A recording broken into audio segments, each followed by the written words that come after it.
बिस्मिल्लाहिर्रहमानिर्रहीम। अस्सलाम वालेकुम dear student. 9th class theorem number 12.1.5 यानी कि फिफ्थ थ्योरम है चैप्टर नंबर 12 का। तो ये कन्वर्स ऑफ थ्योरम 12.1.4 है, यानी कि पिछले थ्योरम का ये उलट है।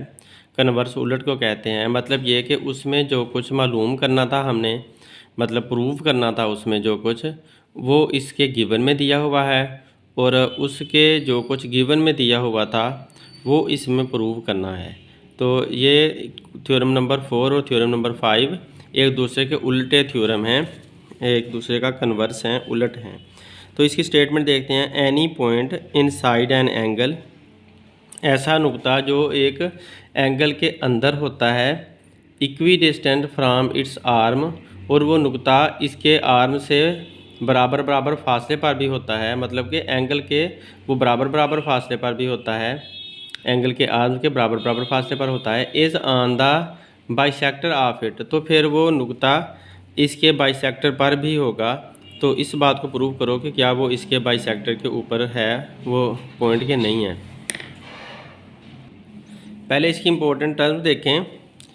एन एंगल, एंगल क्या होता है? तो ये एंगल मैंने बनाकर दिखाया है, ए ओ बी, ये एक एंगल है। एंगल किस तरह से होता है? उसमें ये जो ऐसा कॉर्नर जिसमें दो, जहाँ से दो रेज शुरू हो रही होती हैं, तो उसको वर्टेक्स बोला जाता है। ये ओ से दोनों रेज शुरू हो रही हैं, यानी कि ओ ए इस तरफ को जा रही है, ओ बी इस तरफ को जा रही है, ओ से स्टार्ट हो रही है, तो ओ इनका वर्टेक्स है। और इसकी जो अंदर वाली साइड है, ये इसको एंगल बोला जाता है, एंगल इसको कहते हैं। मैंने यहाँ पर फर्जी angle 60 degree congruent to 60 degree कर दिया, यानी कि ये तकरीबन 60 डिग्री के बराबर है। ये वाला एंगल मैंने बना दिया है, जो दो शुआएँ ओ ए और ओ बी ओ के ऊपर मिलने से बना रही हैं। तो इस तरह एंगल होता है। इसका नाम हम कैसे रखते हैं? A O B, measurement angle A O B is equal to 60 डिग्री। जब मैंने इसकी पैमाइश की तो ये तकरीबन 60 डिग्री है, इसलिए मैंने इसकी मेजरमेंट इक्वल टू 60 डिग्री कर दी। जब यहाँ पर मेजरमेंट लगाएंगे तो यहाँ पर इक्वल साइन लगाएंगे। जब मेजरमेंट नहीं होगा तो तब आप कॉन्ग्रुएंट का साइन लगाते हैं, क्योंकि वो तकरीबन बराबर होता है। मेजरमेंट का मतलब है पैमाइश करके हमने देखा हुआ है कि वो वाकई इतना बनता है।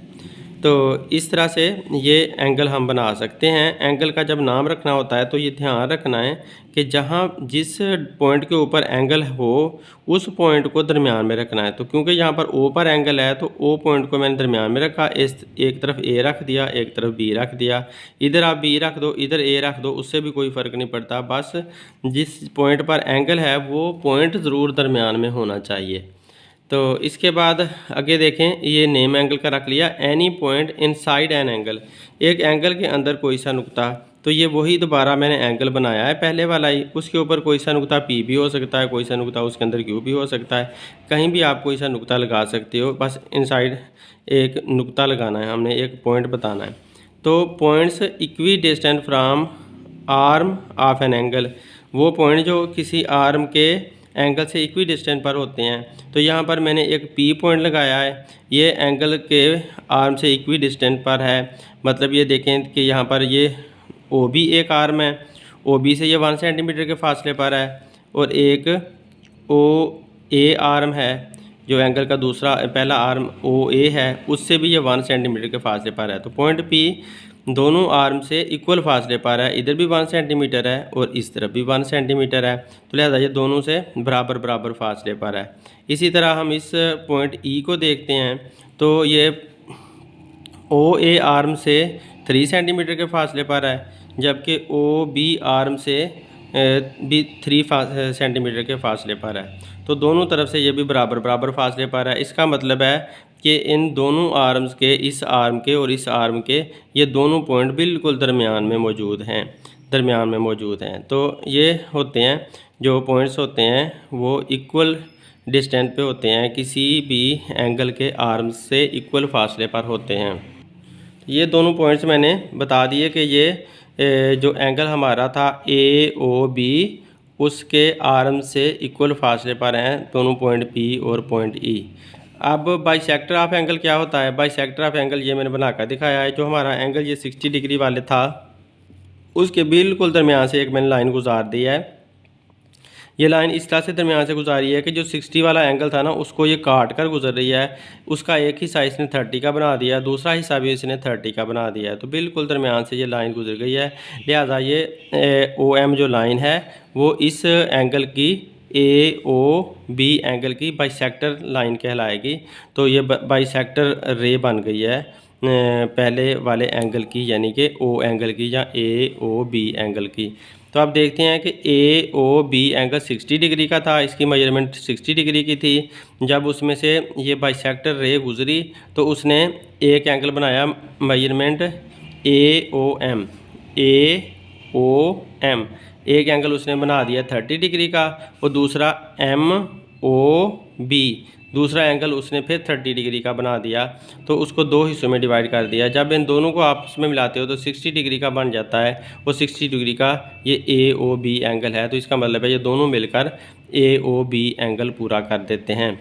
अब और टर्म्स ये हैं कि 90 डिग्री को इस तरह शो किया जा सकता है, उल्टे टी के साथ, परपेंडिकुलर जिसे कहते हैं। परपेंडिकुलर ये 90 डिग्री, ये परपेंडिकुलर, राइट, नॉर्मल, रेक्टेंगुलर या RIT राइट, ये सारे सेम ही वर्ड होते हैं। ये आपके ज्योमेट्री में यूज़ होते हैं या थ्योरम के लिए ये सारे वर्ड जगह जगह यूज़ होते हैं। तो इनसे कंफ्यूज नहीं होना, ये सारे एक जैसे ही वर्ड हैं, इनका मतलब एक ही है। तो इनको इस तरह से हमें लाइन में इस तरह से दिखाया जा सकता है। इसका ये AB लाइन है तो उसके ऊपर PQ परपेंडिकुलर है, यानी कि ये बॉक्स 90 डिग्री को शो करता है। चाहे बॉक्स बना दो, 90 डिग्री लिख दो, एक ही बात होती है। अगर ये OA एक रे है, OA रे के ऊपर तो QR एक परपेंडिकुलर बना हुआ है, ये 90 का एंगल दिखा रहा है, तो QR एक परपेंडिकुलर यहाँ पर दिखाया गया है। तो इस तरह से परपेंडिकुलर और राइट, नॉर्मल, रेक्टेंगुलर ये सेम मीनिंग वाले वर्ड्स होते हैं। उसके बाद देखें कि हमारे पास HS पोस्टुलेट आया है, H.S. Congruent to H.S। तो यहाँ पर हम देखते हैं कि दो मेरे पास ये ट्राइंगल्स हैं। इन दो ट्राइंगल्स में देखें कि एक 90 का एंगल है, तो 90 के एंगल के बिल्कुल जो अपोजिट साइड होती है उसको हाइपोटेन्यूज बोला जाता है। इधर 90 का एंगल है तो इसके अपोजिट ये वाली साइड है OP, इसको हाइपोटेन्यूज बोलेंगे। तो जब हमने हाइपोटेन्यूज, H का मतलब है हाइपोटेन्यूज, जब हमने हाइपोटेन्यूज का जिक्र किया तो इसका मतलब है इस लाइन के साथ हमने 90 के एंगल का भी जिक्र कर लिया। इसी तरह जब इसके लिए हमने हाइपोटेन्यूज का जिक्र किया तो इसके साथ 90 के एंगल का भी जिक्र कर लिया। मतलब ये है कि जब हम हाइपोटेन्यूज बोलते हैं, H बोलते हैं, तो हम एक तो साइड का नाम ले रहे होते हैं और हम उसके साथ 90 के एंगल का, अपोजिट एंगल का भी हम नाम ले रहे होते हैं। तो इसके अंदर दोनों चीज़ें आ जाती हैं, साइड भी और एंगल भी आ जाता है। उसके बाद जो साइड है वो साइड ये वाली है जो PR और PQ साइड है, वो इसका जिक्र हो रहा है। तो अब आगे हम देखते हैं, जब ये ट्राइंगल के अंदर, दो ट्राइंगल के अंदर हमें हाइपोटेन्यूज और साइड आपस में बराबर बराबर मिल जाएं तो वो दोनों ट्राइंगल पूरी की पूरी बराबर हो जाती हैं। पूरी की पूरी बराबर होने का मतलब ये है कि इस ट्राइंगल का OR is equal to OQ, ये जो OR है इस ट्राइंगल का, वो दूसरी ट्राइंगल के OQ के बराबर है। और इस ट्राइंगल का जो ROP है, एंगल ROP ये वाला एंगल इस ट्राइंगल के POQ के बराबर है। तो एंगल ROP एंगल POQ के बराबर है। इसी तरह इसका एंगल OPR मतलब ये वाला जो एंगल है OPR, ये एंगल इसके OPQ के बराबर है, इसके इस एंगल के बराबर है। इस पर भी दो निशान लगाए हुए हैं, इस पर भी दो निशान लगाए हुए हैं, तो लिहाजा इसकी तरफ आना है। OPQ इस एंगल के बराबर है ये वाला एंगल। तो अब हाइपोटेन्यूज का मैंने पहले ही बता दिया है। हाइपोटेन्यूज जो है वो OP है तो वो 90 के सामने है, इस वजह से हाइपोटेन्यूज के अंदर दोनों आएंगे, 90 का एंगल भी आएगा। 90 के एंगल को हम कैसे पढ़ सकते हैं? ORP और इधर से क्या होगा? OQP OQP। तो इस तरह से हम 90 के एंगल का भी नाम रख सकते हैं। तो ये 90 का एंगल और हाइपोटेन्यूज दोनों मिलकर आपस में हाइपोटेन्यूज और साइड का थ्योरम देते हैं। साइड में RP और PQ एक साइड है, जो कि ये वाली PQ और RP साइड इसमें दी हुई है।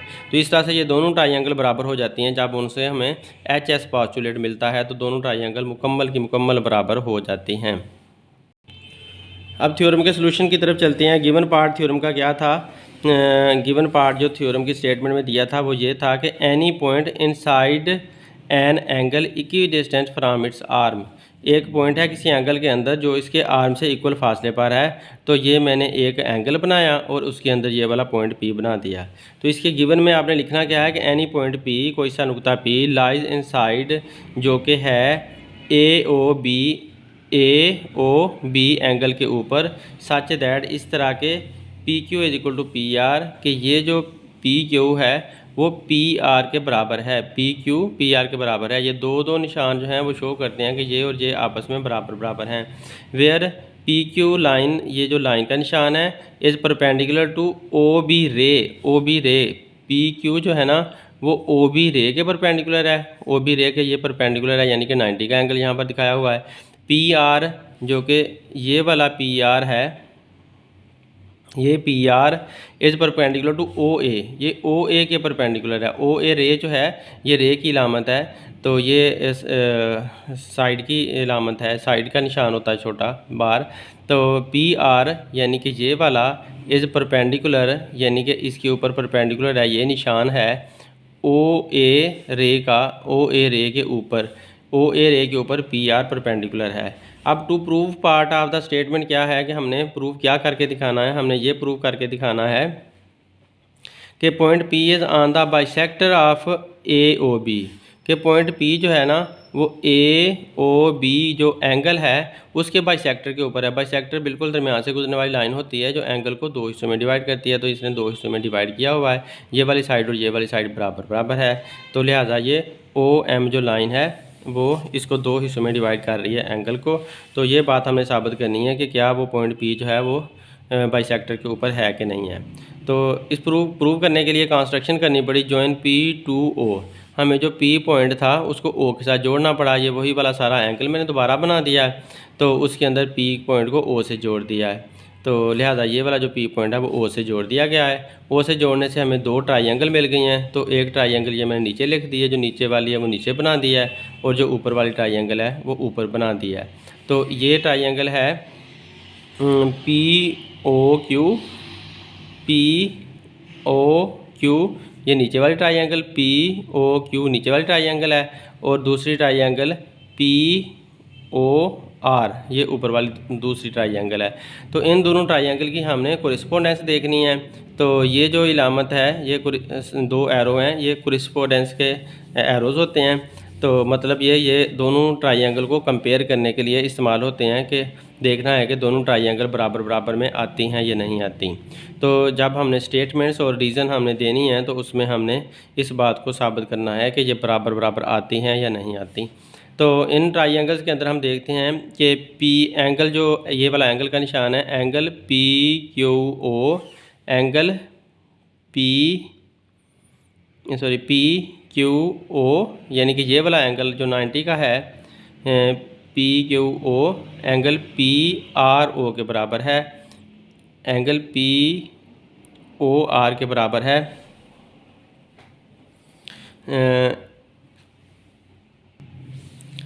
Angle PQO angle is congruent to PRO,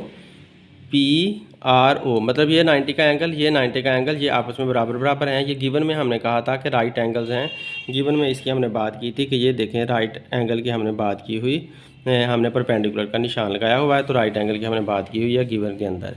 उसके बाद हम देखते हैं कि OP इसका भी है, इसका भी OP है, यानी कि ये OP इन दोनों ट्राइंगल के दरमियान में है, इनका कॉमन है।